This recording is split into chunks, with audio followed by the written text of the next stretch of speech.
નમસ્કાર, આપ જોઈ રહ્યા છો CNCC ગુજરાત। ભાજપમાં હવે આંતરિક વિવાદ પૂરું થવાનું નામ નથી લઈ રહ્યો। આંતરિક વિવાદ હવે ચરમસીમાએ પહોંચ્યો છે। ચારે બાજુ ભાજપની જે વાહવાહી થઈ રહી હતી એ હવે તકલીફોમાં આવી રહી હોય એવું લાગી રહ્યું છે। કેમ કે પહેલાં ઇલેક્ટોરલ બોન્ડ, પછી પરસોત્તમ રૂપાલાના નિવેદન બાદ ક્ષત્રિય સમાજનો બહિષ્કાર, નરેન્દ્ર મોદી વડાપ્રધાન શ્રી આપણા ગુજરાત આવીને ગુજરાત પ્રવાસે દરેક જગ્યાએ સભાઓ કરી ક્ષત્રિય સમાજના આગેવાનોને મળી ક્ષત્રિય સમાજનો બહિષ્કારને સમેટવાની હજુ તો કોશિશ કરી રહ્યા હતા। હેમખેમ ગુજરાતનું વોટિંગ હજી તો ચાલુ થયું। એની જ સાથે ભાજપના જ નેતાના પુત્રની કરતૂતે સમગ્ર ઘટના પર પાણી ફેરવી નાખ્યું। એક બાજુ વડાપ્રધાન સરખું કરવામાં જૂટ્યા હતા, એની સાથે જ હવે ગુજરાતની ચૂંટણી પત્યા બાદ નારણ કાછડિયાના વિરોધ અને વિદ્રોહના વાદળો જોવા મળી રહ્યા છે। 2009, 2014, 2019 ના ત્રણ વખત મને સાંસદ તરીકે ચૂંટીને મોકલ્યો છે। તે બદલ પણ હું સાવરકુંડલાના શહેર અને ગ્રામ્યના કાર્યકર્તાનો ખૂબ ખૂબ આભાર માનું છું। અને સાવરકુંડલા તો મારું પોતીકું છે કે આજે 35 થી 40 વર્ષથી હું આ સાવરકુંડલાની સાથે જોડાયેલો ત્યારે સાવરકુંડલાનો એક કાર્યકર્તા, સાવરકુંડલા શહેર હોય, સાવરકુંડલા ગ્રામ્ય હોય, તમામ કાર્યકર્તાઓ સાથે એક પારિવારિક અને પરિવારનો સંબંધ છે। ત્યારે સાવરકુંડલાના જેમનું કહેવું છે કે હજુ કોંગ્રેસમાંથી હાલ ભાજપમાં આવ્યા હોય અને એમને હોદ્દાઓ આપી દેવામાં આવે છે। આવી નારાજગી નહીં ચલાવી લેવામાં આવે, કાર્યકરોને બનાવવામાં વર્ષો નીકળી જાય છે અને આ જ કાર્યકરો તોડવામાં બસ પલભરમાં જ બધું વિખેરાઈ જાય છે, જેથી કરીને હવે ભાજપમાં વિરોધના એંધાણ જોવા મળી રહ્યા છે। અને આ તો જે થઈ રહ્યું છે તેમાં કંઈ નવાઈ લાગવા જેવું છે નહીં, કેમ કે જો વિરોધ પક્ષ પોતાના પક્ષ છોડીને સામેના પક્ષમાં જયા જ કરશે તો પછી જે સત્તામાં બેઠેલા છે તેમને સત્તામાં ક્યાં સુધી સંતોષ આપી શકાશે? કેમ કે પક્ષ પલટો કરીને સરકાર બનાવવા માટે રૂપિયાની રાજનીતિ ચલાવવી હોય તો પછી આંતરિક વિખવાદ બનવા એક સામાન્ય પ્રક્રિયા કહેવાય। આવી પ્રક્રિયાઓથી બહુ અચંબિત થવું નહીં, કેમ કે હજી તો આ એક ખાલી શરૂઆત છે। કેમ કે હવે વિરોધ પક્ષ ના બરાબર બની ગયો છે અને નાગરિકોને પણ વિરોધ પક્ષ ન હોય એ કદાચ ગમતું હશે, જેથી કરીને હવે ભાજપમાં પણ આવા આંતરિક વિખવાદો ચરમ પર કાર્યકર્તાઓ માટે નહીં કે સમગ્ર અમરેલીના કાર્યકર્તાઓ માટે, બધાની માટે હજી પણ હું તમારી માટે ગમે ત્યારે રાતના 2 વાગે પણ તમારો ફોન હોય, તમારું કામ હોય તો તમારી માટે કાયમિક રીતે જોડાયેલો છું અને રહેવાનો છું। તમે કોઈ ચિંતા નહીં કરતા, તમે કોઈ પ્રકારની કોઈ ટેન્શન, કોઈ ચિંતા નહીં કરતા। ગમે તેવું કામ હશે તો રાતના 2 વાગે પણ તમારું કામ થશે। અને બીજું કે ઘણું મને કહેવામાં દુઃખ થાય છે પણ ના છૂટકે મારે કહેવું પડે, કોઈ પણ કાર્યકર્તાને, ભારતીય જનતા પાર્ટીનો કાર્યકર્તા ઊભો કરતા 10 વર્ષ લાગે, એ કાર્યકર્તાને તોડવામાં ખાલી 5 મિનિટ લાગે। તો આવી કોઈ પણ કાર્યકર્તાને તોડવાની કોશિશ ન કરે, કોઈ પણ ધમકી આપી નહીં, કારણ કે કાર્યકર્તાની પાછળ અમે બેઠા છીએ। એટલે ભારતીય જનતા પાર્ટીના કાર્યકર્તાને ચિંતા કરવાની જરૂર નથી। ઘણાને ધમકીઓ આપતા હતા, આમ નહીં કરો તો આમ કરી નાખશું, આમ નહીં કરો તો આમ કરી નાખશું, આમ નહીં કરો તો તમને આમ કરશું, તમને પોલીસ, આ જિલ્લામાં પોલીસ છે ને એની અમને ખબર છે કેટલી બધી અમારા તાકાત છે।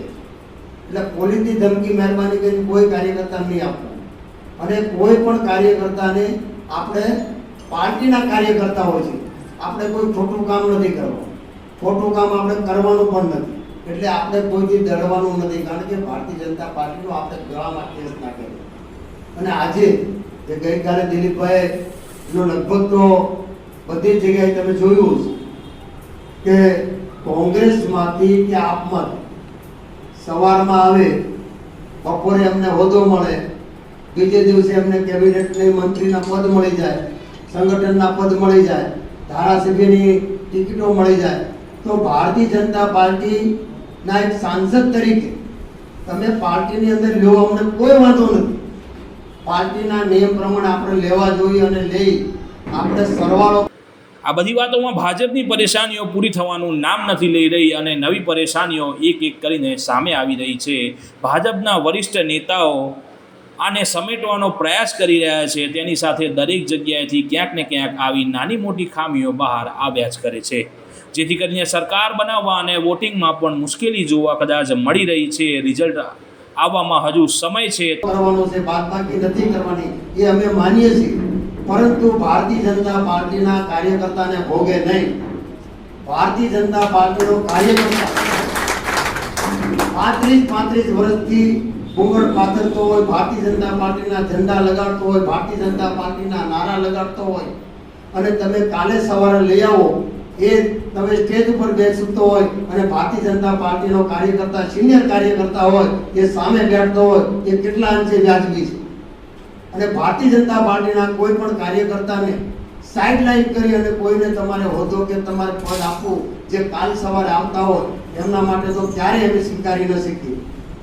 કારણ કે અમે જેમ દૂધમાં સાકર ભળે એમ ભળી જાવ એમાં અમને વાંધો પણ નથી, પણ ભારતીય જનતા પાર્ટીનો કાર્યકર્તા જે જૂનો કાર્યકર્તા છે, જે અડેખમ કાર્યકર્તા છે, એને ક્યારેય અન્યાય ન થાય.